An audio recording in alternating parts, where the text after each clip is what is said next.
Music. What is music?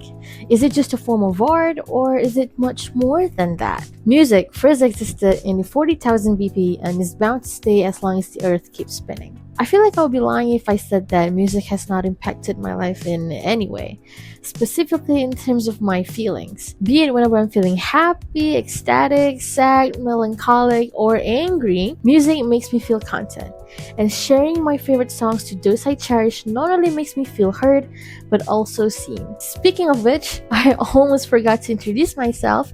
Hi everyone, my name is Farhana Najwa, or as you may know me as Hana, and this is What's Up 6.0. And as for today, if you still haven't got a clue on what we'll be discussing about, we'll be diving into the phenomena that has existed for decades time and has made its name as an act of romance, which is playlist curating as love letters. You may be wondering, what exactly does playlist curating mean and what does it entail? In this day and age, playlist curating is an act of making a playlist where you can pick and arrange your favorite songs into a playlist. And if you're an oldie, it's kind of like a mixtape. When it comes to talking about playlist curating, the curator would often include their favorite songs that may remind them of their favorite person. I once read a quote that said, "Making a playlist is like a delicate art. It's like writing a love letter, but better in a way.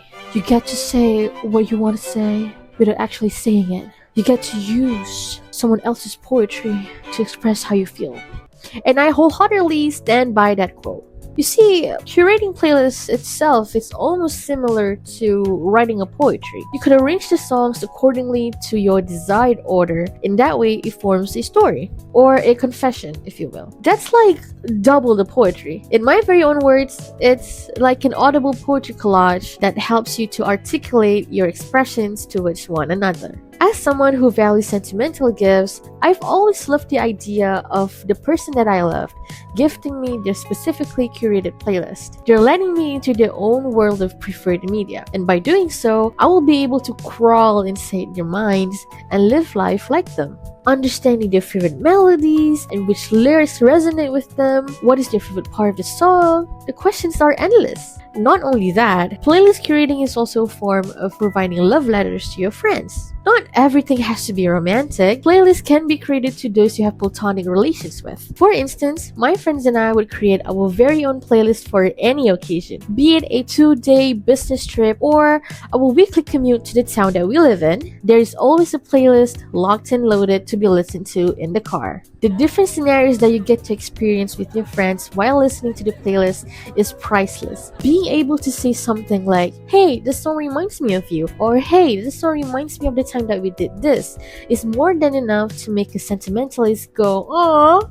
aka me. As a certified living radio, I too have an experience when it comes to curating playlists that is meant to be a love letter. And speaking of said experience, it actually helped me to express my feelings the healthy way. Frankly speaking, I've always been so afraid of expressing my feelings and hated writing down my infatuations on the paper, so curating playlists has always helped me to do so.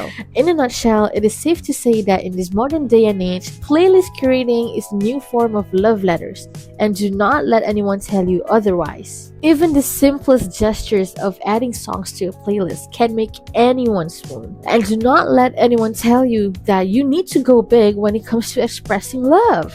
That being said, I'm gonna hop off this video and make a new playlist, specifically for my current crush. Thank you so much for watching. Toodles!